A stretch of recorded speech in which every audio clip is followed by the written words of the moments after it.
दोस्तों नमस्कार। राठौर जी के एनसीए क्लासेस में आपका स्वागत है। मैं आपका host Aditya Rathore. Current affairs से 15 महत्वपूर्ण क्वेश्चन लाया हूं।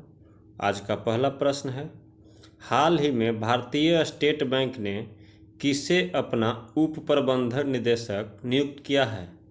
रजनीश कुमार, नितिन चुग, अक्षय विधानी, राजन गुप्ता। यह नितिन चुग को नियुक्त किया गया है, जो 6 मार्च को इनको नियुक्त किया गया है। 3 साल के लिए कार्यकाल इनका रहेगा। यह डीएमडी और डिजिटल बैंकिंग वर्टिकल का प्रमुख नियुक्त किए गए हैं। वह रचनात्मक और सहयोगात्मक तरीके से डिजिटल ज्ञान कौशल प्रदान करने के लिए व्यावसायिक योजनाओं को विकसित करने के लिए जिम्मेदार होंगे। स्टेट बैंक ऑफ इंडिया ने साल 2021 दिसंबर में इस पद के लिए आवेदन आमंत्रित किए गए थे। आज का अगला प्रश्न है, हाल ही में भारत और किस देश के बीच राजनयिक संबंधों की स्थापना की 75वीं वर्षगांठ मनाई गई है? मलेशिया, चीन, स्वीडन, नीदरलैंड।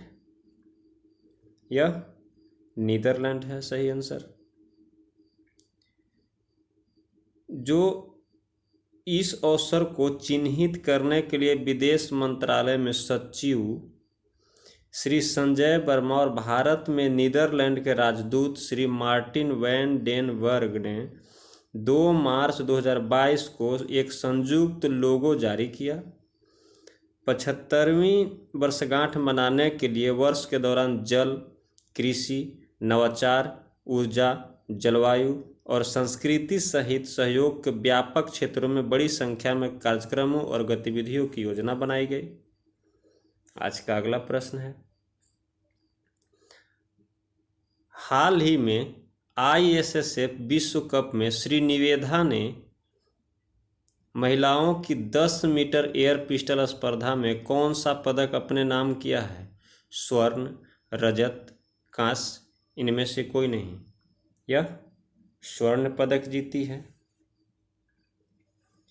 जो ईशा सी और रुचिता विनरकर ने मिस्र के काहिरा में आईएसएस विश्व कप की महिलाओं की 10 मीटर एयर पिस्टल टीम स्पर्धा में स्वर्ण पदक जीता है।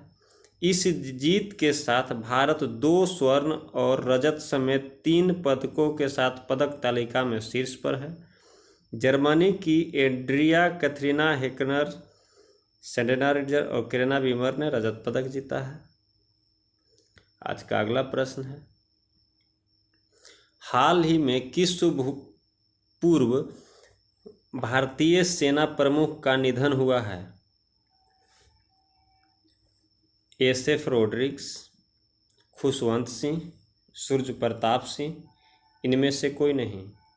यह एसएफ रोड्रिग्स का निधन हो गया है, जो 1990 से 93 तक भारतीय सेना के प्रमुख के रूप में कार्य किए थे।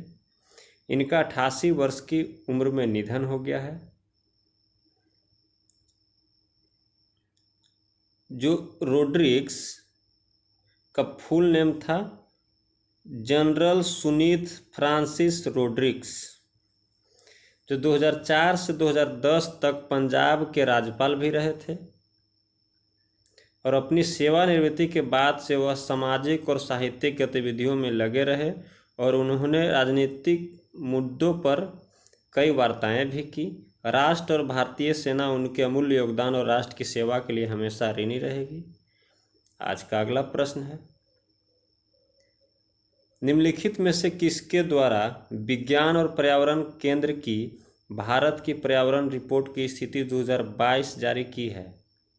अमित शाह, राजनाथ सिंह, रमेश पोखरियाल, भूपेंद्र यादव।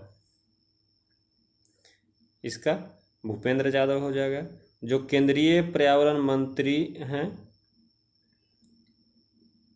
विज्ञान और पर्यावरण केंद्र की भारत की पर्यावरण रिपोर्ट की स्थिति 2022 इनके द्वारा जारी किया गया है।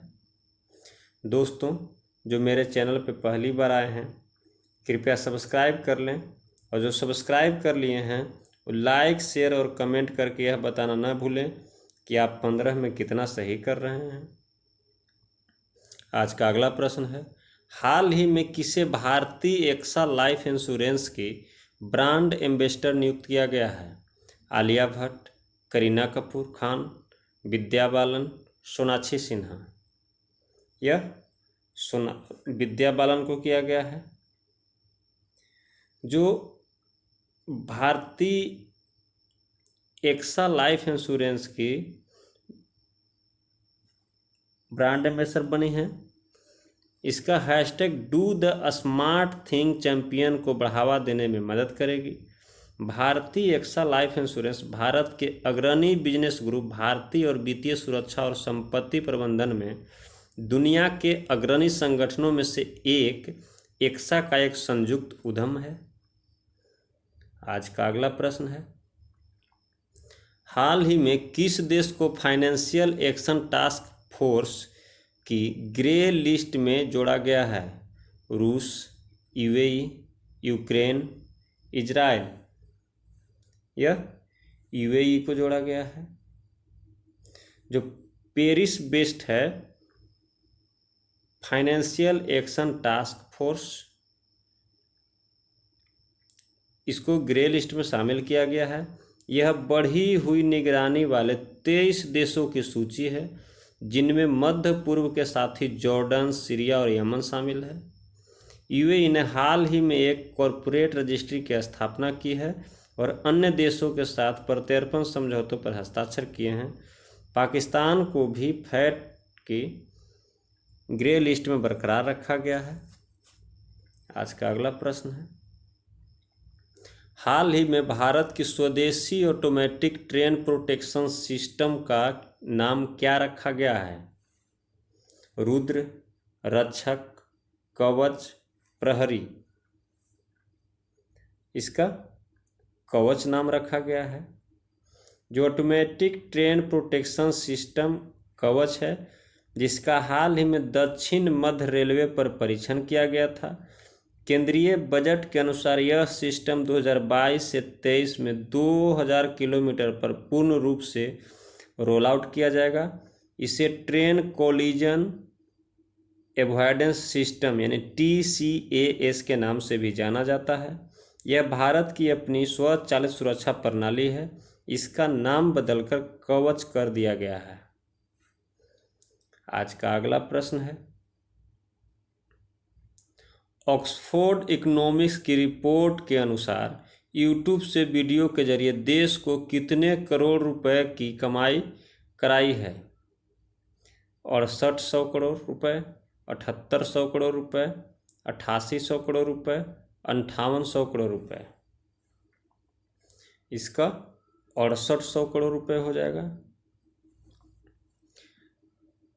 यह ऑक्सफोर्ड इकोनॉमिक्स की जारी रिपोर्ट में कहा गया है कि यूट्यूब क्रिएटर्स जो यूट्यूब पे वीडियो बनाते हैं, उनसे 2020 में भारतीय अर्थव्यवस्था में 6800 यानी 6800 करोड़ रुपए का योगदान दिया है। खास बात यह है कि यूट्यूबर्स ने 6,83,900 फुल टाइम नौकरियों के बराबर भी GDP को मजबूत किया है। 92% छोटे एवं मध्यम उद्यमियों का कहना है कि यूट्यूब की सहायता से उन्हें दुनिया भर में नए लोगों तक पहुंचने में मदद मिली। आज का अगला प्रश्न है, हाल ही में किसे मरणोपरांत नारी शक्ति पुरस्कार से सम्मानित किया जाएगा? डॉक्टर ईला लोध, खुशी सिंह, सुब्रता सिंह, इनमें से कोई नहीं।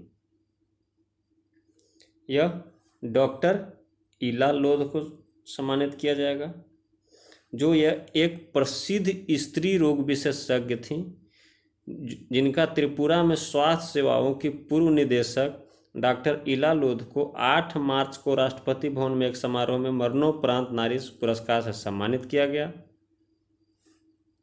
महिला सशक्तिकरण और सामाजिक कल्याण के लिए महिलाओं की अथक सेवा को मान्यता देने के लिए केंद्र हर साल नारी शक्ति पुरस्कार प्रदान करता है। इस बार 29 हस्तियों को नारी शक्ति पुरस्कार से सम्मानित किया गया। आज का अगला प्रश्न है, हाल ही में भारत प्रशांत सैन्य स्वास्थ्य विनिमय सम्मेलन का उद्घाटन किसने किया है? राजनाथ सिंह, रामनाथ कोविंद, नरेंद्र मोदी, अमित शाह। यह राजनाथ सिंह किए हैं।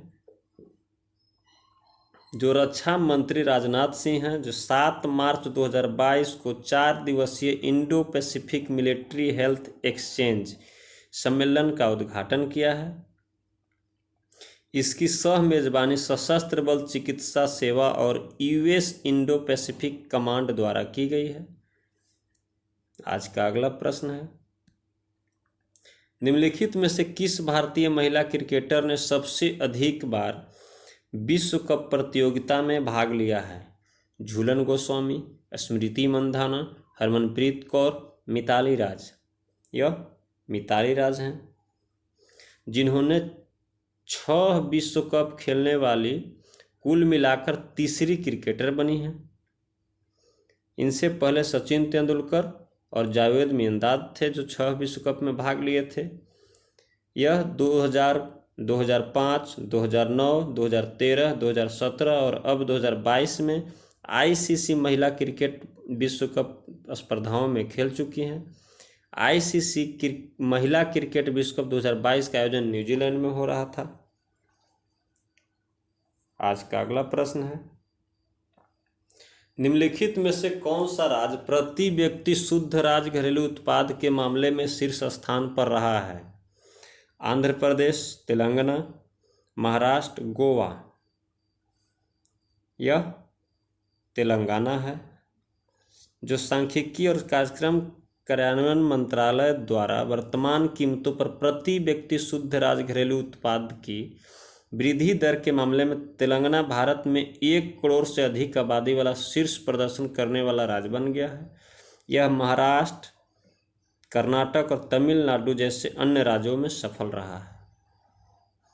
आज का अगला प्रश्न है, हाल ही में मोबाइल वर्ल्ड कांग्रेस 2022 का आयोजन कहाँ किया गया है?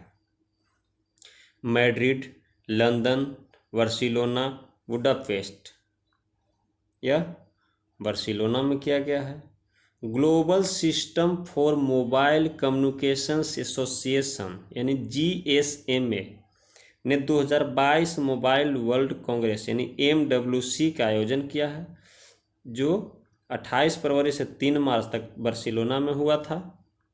और 5G पर ध्यान केंद्रित करना और देशों और अर्थव्यवस्थाओं को लाभान्वित करने के लिए इसकी क्षमता को अधिकतम करना इस वर्ष MWC का केंद्र बिंदु है, जो रूस और यूक्रेन के बीच चल रहे युद्ध के बीच हो रहा है। आज का अगला और आखिरी प्रश्न है, हाल ही में किस स्थान पर स्टडी इन इंडिया मीट 2022 का उद्घाटन किया गया है? ढाका, काठमांडू, माली, कोलंबो।